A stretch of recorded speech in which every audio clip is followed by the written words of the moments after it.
그 장부를 이리 가져오너라. 숨이 턱밑까지 차오른 노인이 떨리는 손을 허공으로 뻗으며 그 말만 되풀이했습니다. 평생 모은 재산이 적힌 장부, 오직 그것 하나를 찾고 있었죠. 자식들이 둘러앉아 눈물을 흘려도 노인의 눈에는 그들이 보이지 않는 듯 했습니다. 그의 눈은 오직 장부가 있던 그 자리만을 더듬고 있었으니까요. 한평생 그 누구보다 많은 것을 거머쥐었던 사람이었습니다. 그러나 죽음이 코앞에 닥친 그 순간까지도 그는 단 한 번도 손에 쥔 것을 놓아본 적이 없었지요. 대체 무엇이 그를 숨이 끊어지는 순간까지 그토록 매달리게 만들었을까요? 그리고 그가 그토록 움켜쥐었던 것 중에 정작 그가 가져갈 수 있는 것은 무엇이었을까요? 이야기는 그가 아직 아무것도 가진 것 없던 굶주린 소년이던 시절로 거슬러 올라갑니다. 좋아요와 댓글로 마음의 연등을 밝혀주세요. 지금 계신 곳이나 마음에 품고 계신 소원을 댓글로 남겨주시면 지혜의 불빛이 여러분의 삶에 늘 함께하기를 기원하겠습니다. 그의 이름은 만석이라 하였습니다. 큰 부자가 되라는 뜻으로 아비가 지어준 이름이었지만 정작 만석이 태어난 집은 끼니를 잇기조차 어려운 가난한 농가였지요. 비가 오면 지붕이 새고 겨울이면 문풍지 사이로 칼바람이 들이치는 그런 집이었습니다. 어린 만석은 늘 배가 고팠습니다. 그 허기가 뱃속뿐 아니라 마음 깊은 곳까지 갉아먹는다는 것을 그때는 미처 몰랐지요. 만석이 12살 되던 해 큰 흉년이 들었습니다. 들판은 바싹 말라발라졌고 마을 사람들은 풀뿌리와 나무 껍질로 겨우 목숨을 이어갔지요. 그해 겨울 만석의 아비가 세상을 떠났습니다. 굶주림 끝에 병을 얻은 것이었지요. 아비는 눈을 감기 전 어린아들의 손을 꼭 쥐고 마지막 말을 남겼습니다. 만석아, 이 아비처럼 살지 마라. 사람이 가난하면 짐승만도 못한 대접을 받는단다. 그 말은 어린 만석의 가슴에 불도장처럼 깊이 박혔습니다.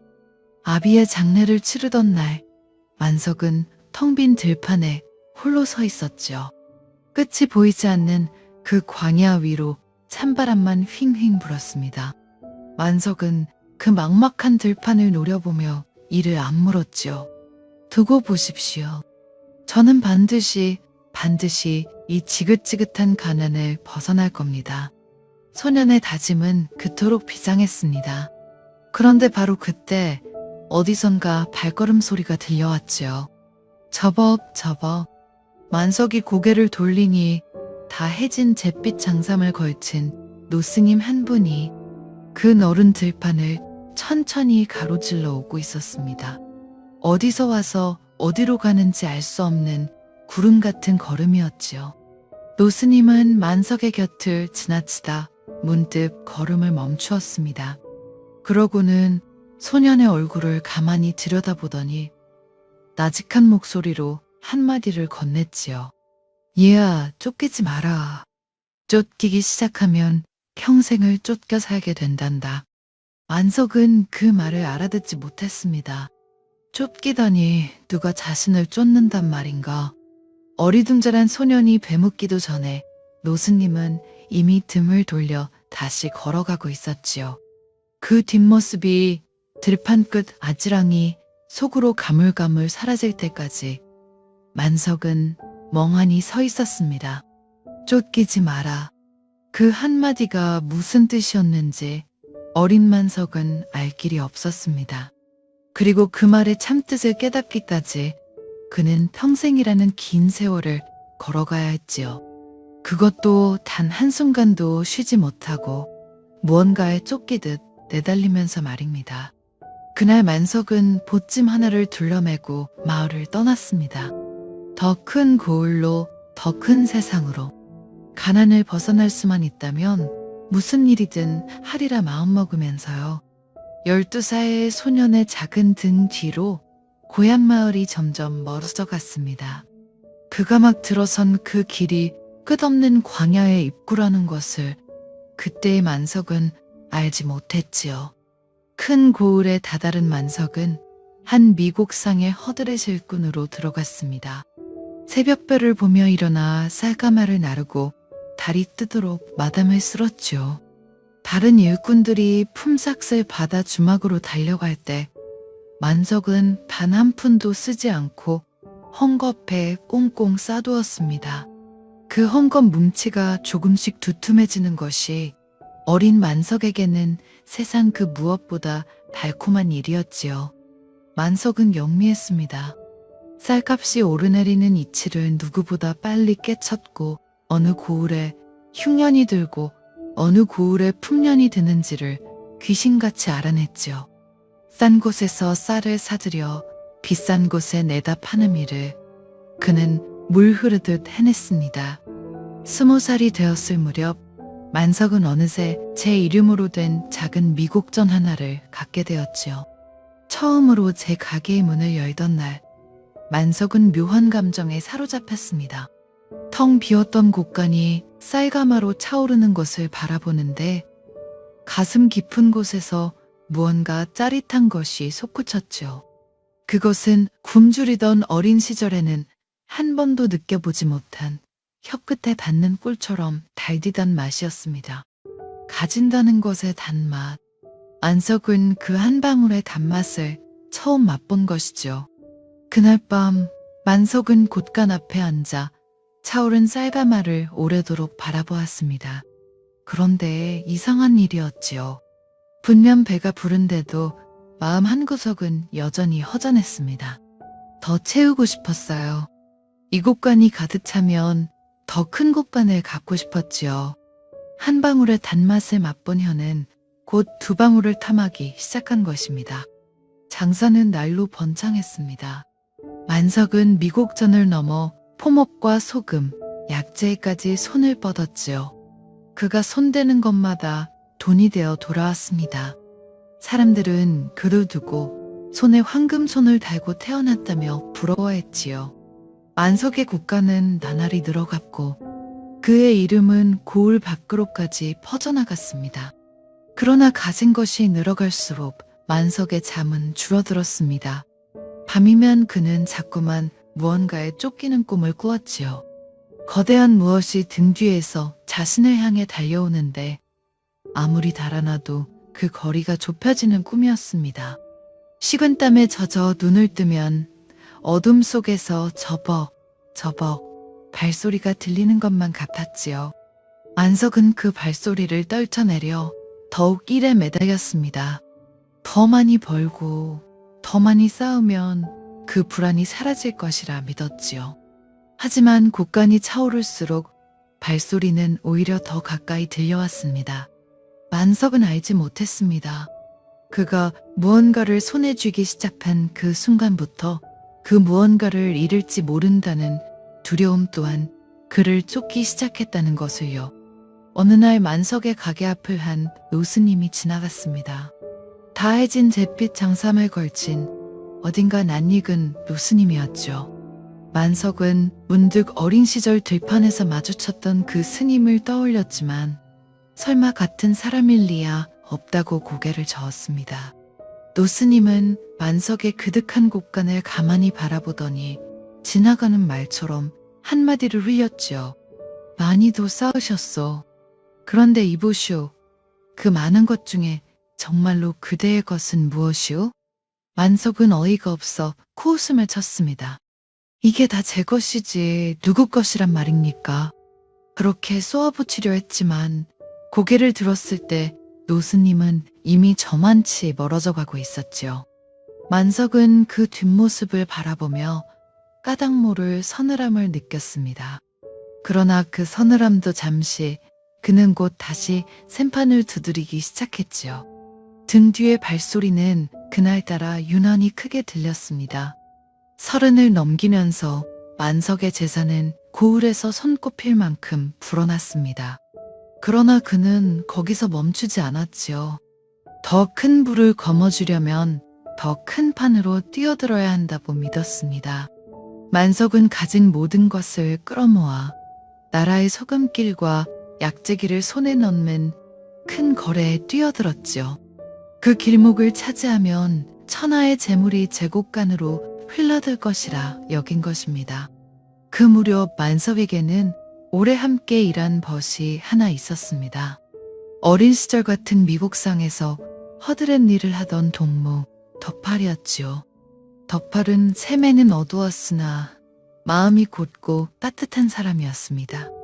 만석이 힘들 때마다 곁을 지켜준 단 하나의 벗이었지요. 그런데 큰 거래에 뛰어들면서 만석은 그 덕팔과 처음으로 다투게 되었습니다. 만석아, 이건 너무 위험해. 가진 걸 다 걸다니. 이러다 잘못되면 내 곁에 아무것도 안 남아. 덕팔은 진심으로 만석을 걱정했습니다. 그러나 만석의 귀에는 그 말이 그저 겁쟁이의 푸념으로만 들렸지요. 한 방울의 단맛에 취한 혀는 더 큰 단맛 앞에서 어떤 말도 들으려 하지 않았습니다. 내가 셈을 모르니 그런 소리를 하는 게야. 이 기회를 놓치면 우리는 평생 이대로 살아야 해. 나는 그렇게는 못 산다. 그날의 다툼 끝에 만석은 덕팔을 곁에서 밀어냈습니다. 함께 일군 가게의 몫을 헐값에 떼어주고는 두 번 다시 보지 않을 사람처럼 등을 돌렸지요. 덕팔은 한참을 그 자리에 서 있다가 끝내 무거운 걸음으로 떠나갔습니다.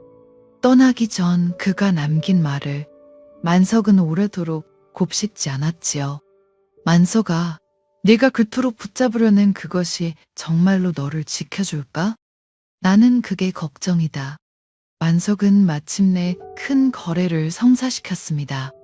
소금길과 약재길이 그의 손에 들어왔고 천하의 재물이 그의 곳간으로 흘러들기 시작했지요.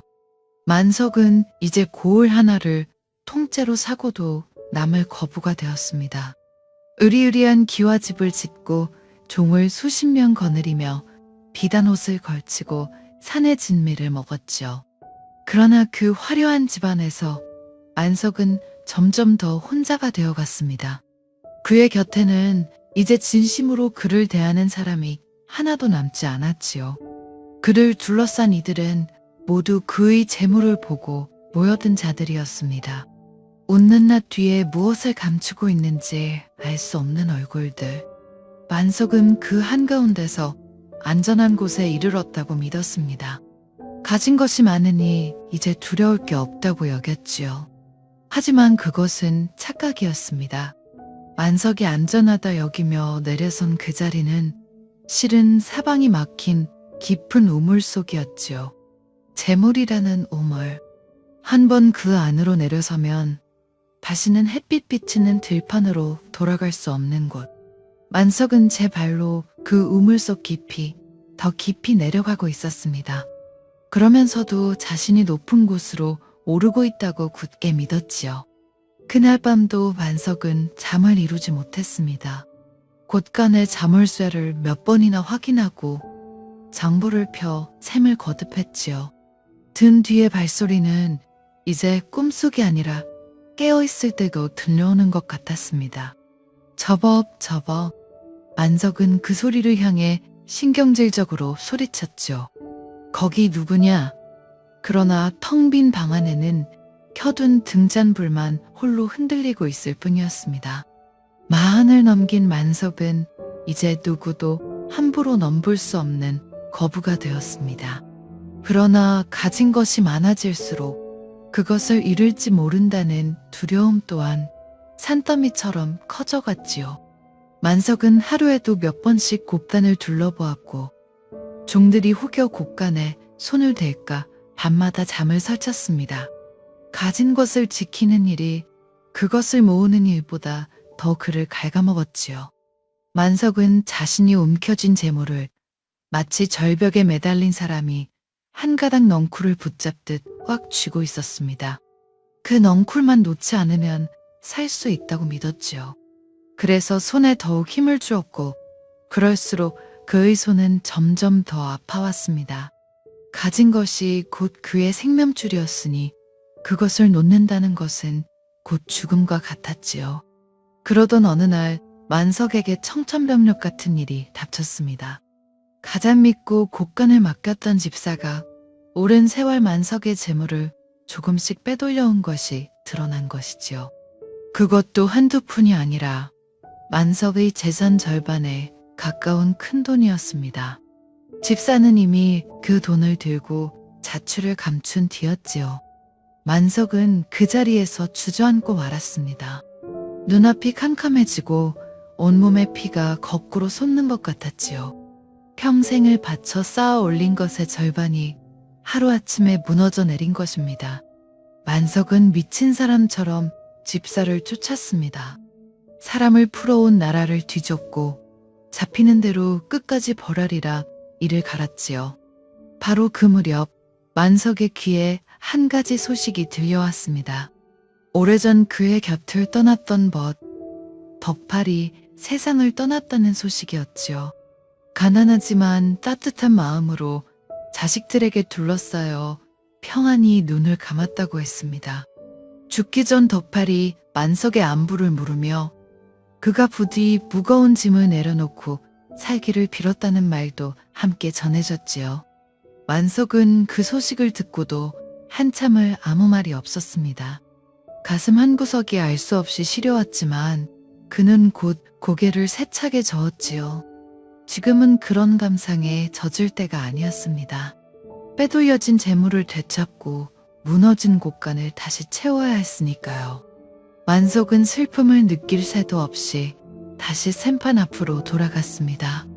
그날 밤 만석은 꿈을 꾸었습니다. 끝없는 광야를 홀로 걷는 꿈이었지요.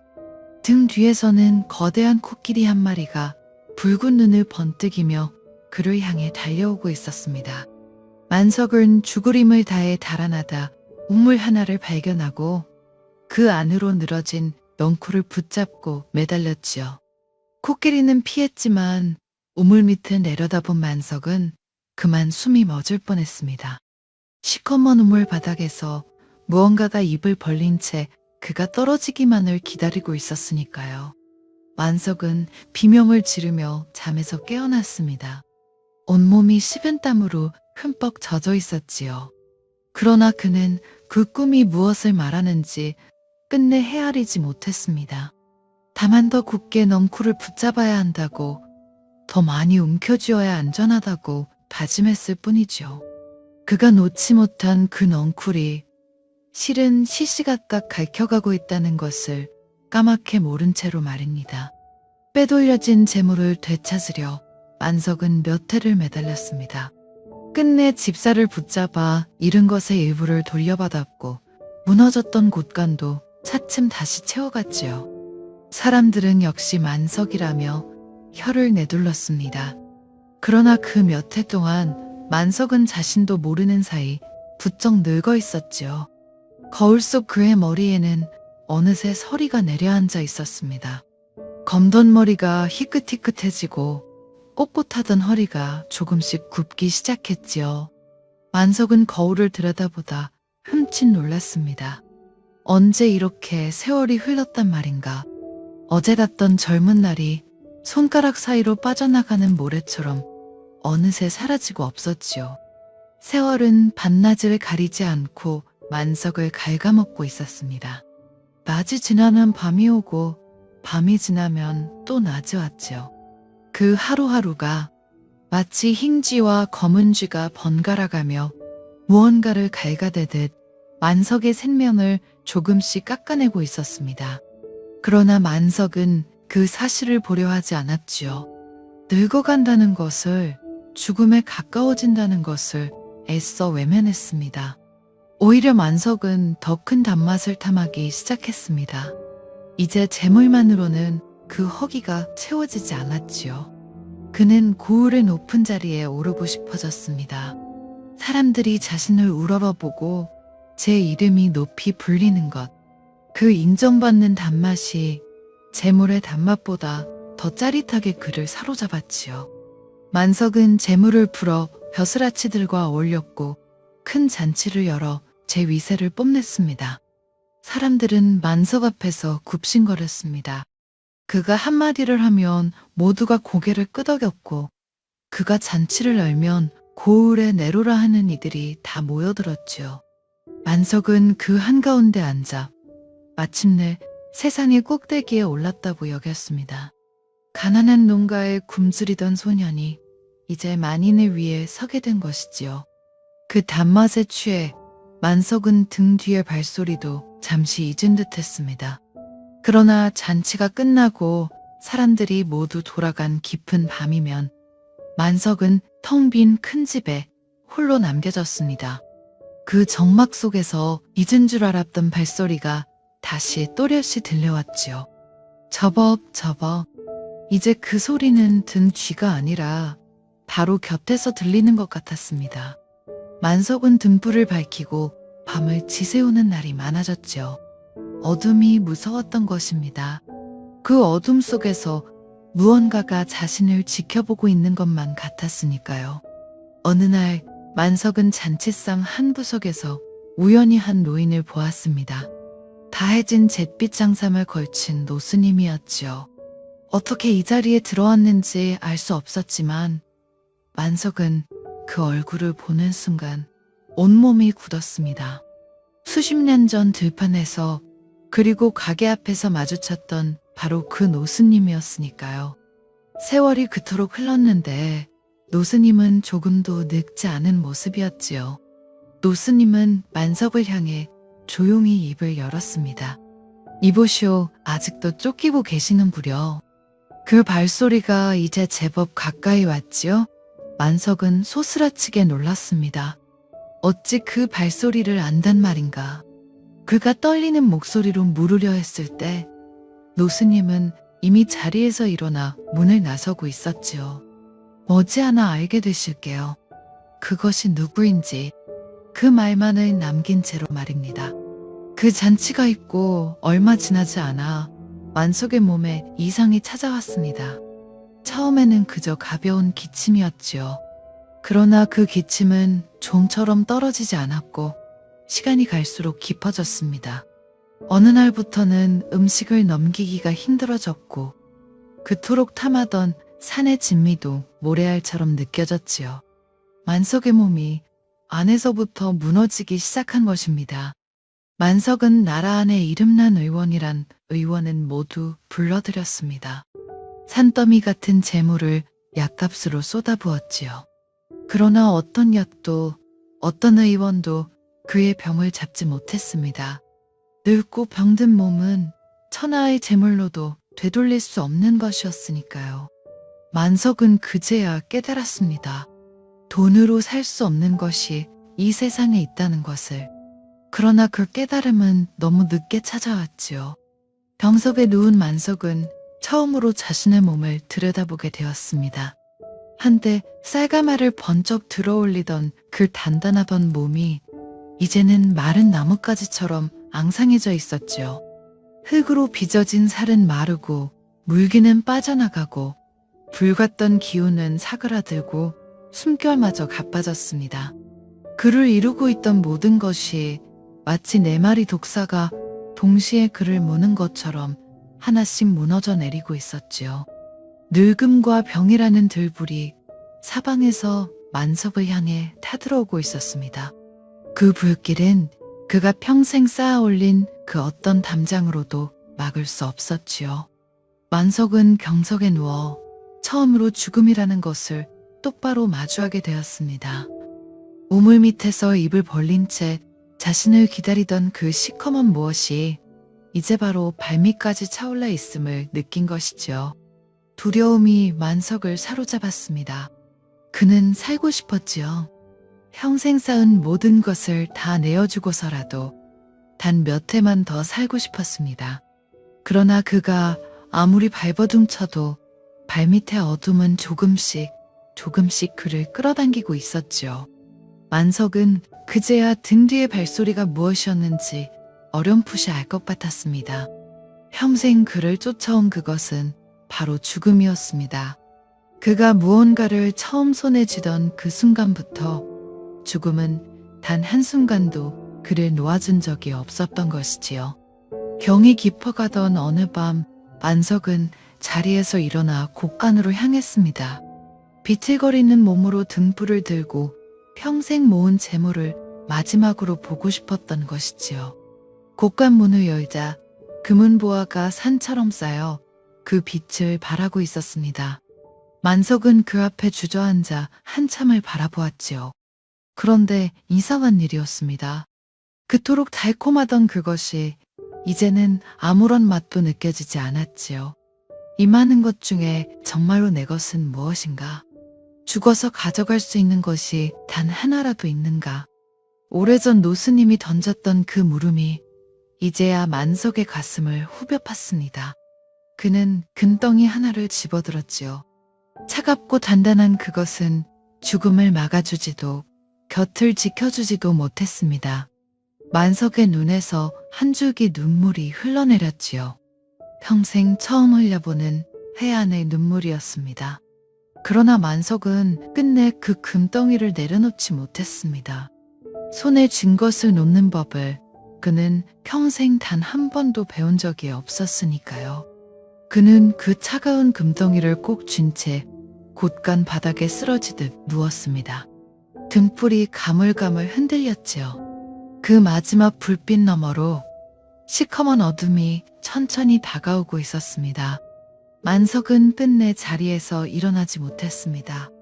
곡간에서 쓰러진 그날 이후 그는 병석에 누운 채 죽음을 기다리는 처지가 되었지요. 자식들이 머리맡에 둘러앉았고 의원들은 이제 고개를 저으며 물러갔습니다. 만석에게 남은 시간은 손가락으로 꼽을 수 있을 만큼 짧아져 있었지요.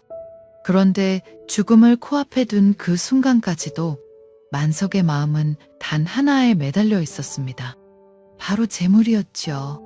그는 흐릿해지는 정신 속에서도 자꾸만 잠부를 찾았습니다. 누구에게 받을 빚이 얼마이고 어느 땅을 더 사들여야 하는지. 죽어가는 그 와중에도 그의 혀는 여전히 그 마지막 한 방울의 단맛을 핥고 있었던 것입니다. 그 장부를 이리 가져오너라. 만석의 손이 허공을 더듬었습니다. 자식들이 눈물을 흘리며 그 손을 붙잡았지만 만석의 눈에는 그들이 보이지 않는 듯 했지요. 평생을 쫓아온 그 단맛이 죽음의 문턱에서마저 그를 놓아주지 않았습니다. 마치 우물 속 넝쿨에 매달린 사람이 발밑의 어둠도 잊은 채 입술에 떨어지는 꼴방울만을 핥는 것처럼 말이지요. 바로 그때였습니다. 방 안의 등잔불이 일제히 흔들리더니 스르르 사위어 갔습니다. 아무런 바람도 없었는데 말이지요. 둘러앉은 자식들의 모습이 그들의 울음소리가 점점 멀어지며 아득해졌습니다. 마치 깊은 우물 속으로 가라앉는 것처럼 만석은 자신이 어딘가로 천천히 떨어지고 있음을 느꼈지요. 그 가물거리는 어둠 속에서 한 줄기 빛이 스며들었습니다. 그리고 그 빛 속에서 누군가가 천천히 걸어 나왔지요. 다해진 잿빛 장삼을 걸친 노스님이었습니다.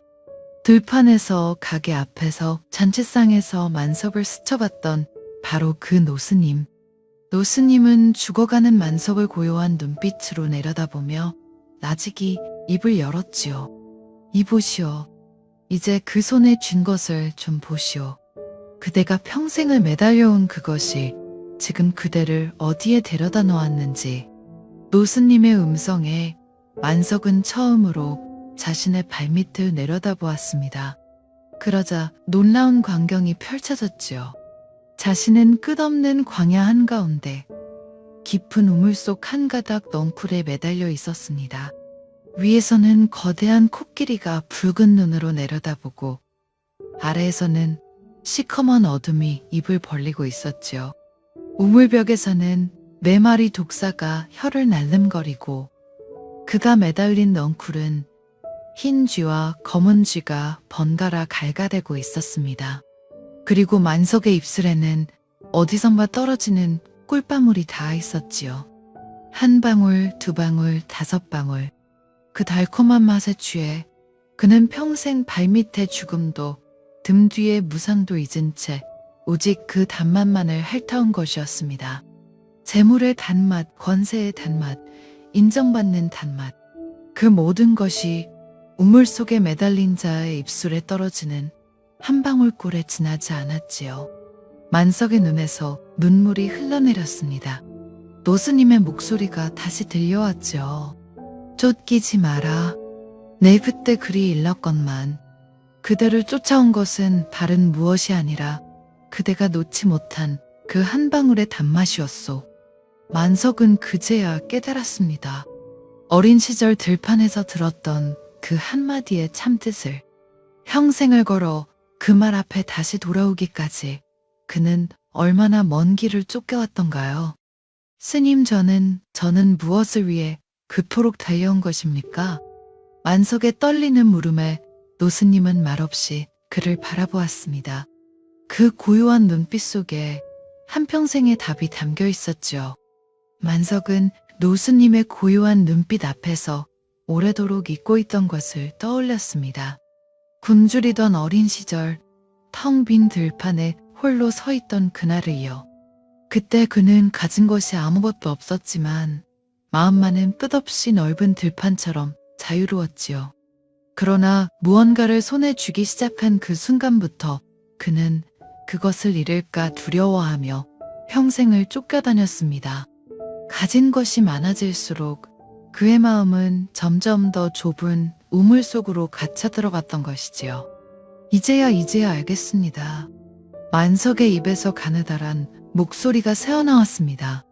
그는 손에 꼭 쥐고 있던 것을, 평생 단 한 번도 놓지 못했던 그것을 천천히 펴보였지요. 텅 빈 손이었습니다. 죽음 앞에서 그가 평생 움켜쥐었던 그 모든 것은 한 줌의 허망함으로 흩어지고 남은 것은 빈손뿐이었지요. 그러나 이상하게도 그 빈손을 바라보는 만석의 얼굴에는 오랜만에 평온이 깃들었습니다.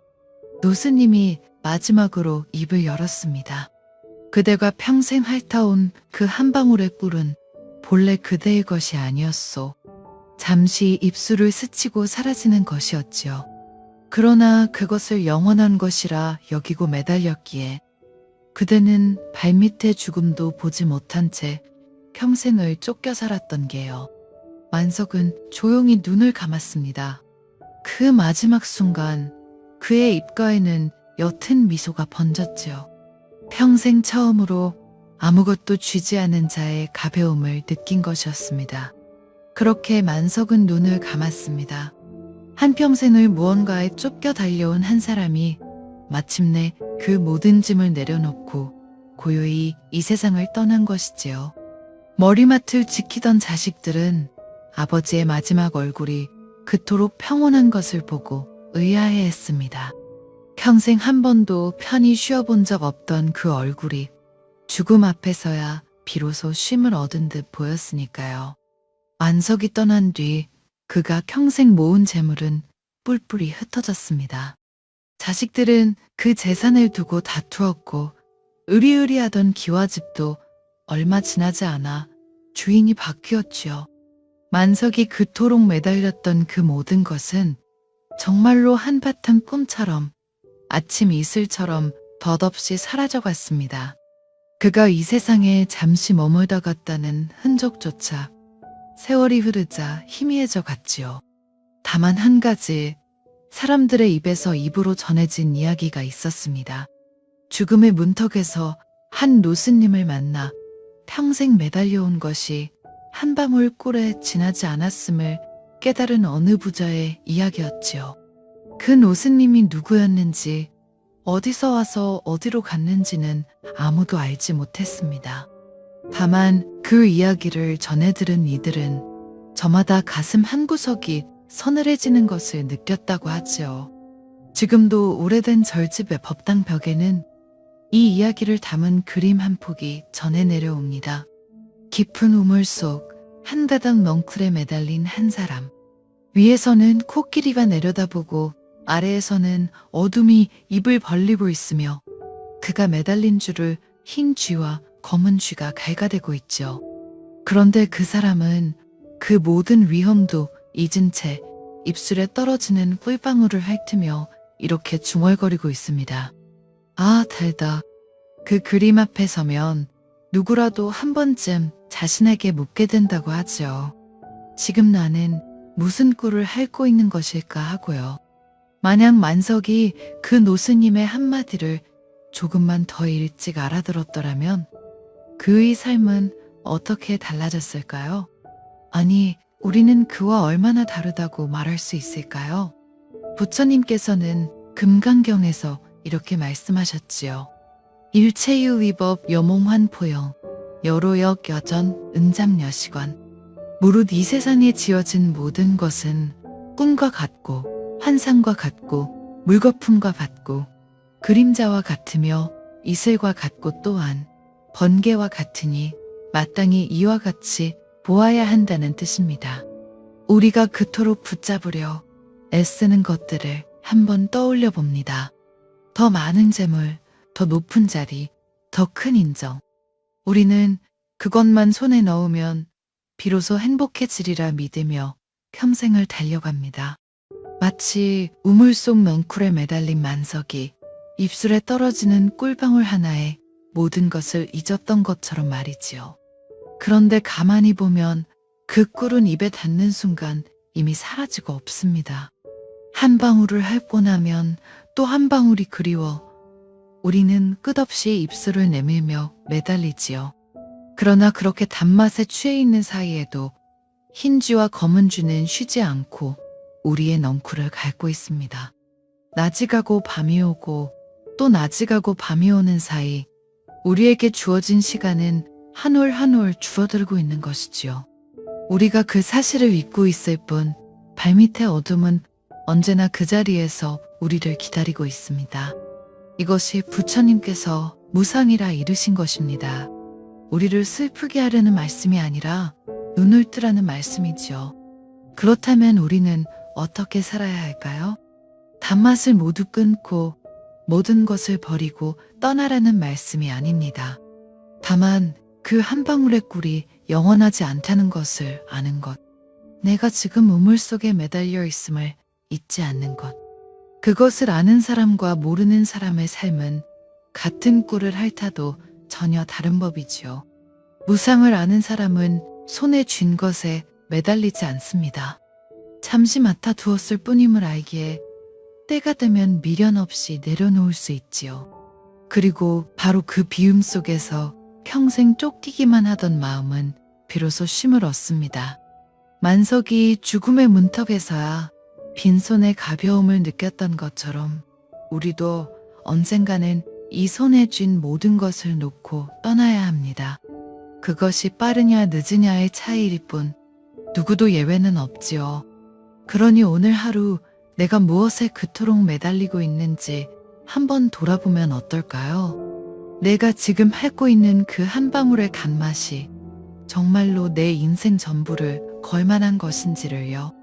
부처님의 그 말씀이 우리 마음에 등불처럼 켜져 있는 한 우리는 단맛에 취해 발밑의 어둠을 잊는 일은 없을 것입니다. 그리고 그 한 점에 깨어 있음이 쫓기듯 살아온 우리의 마음에 비로소 고요한 쉼을 가져다 줄 것입니다.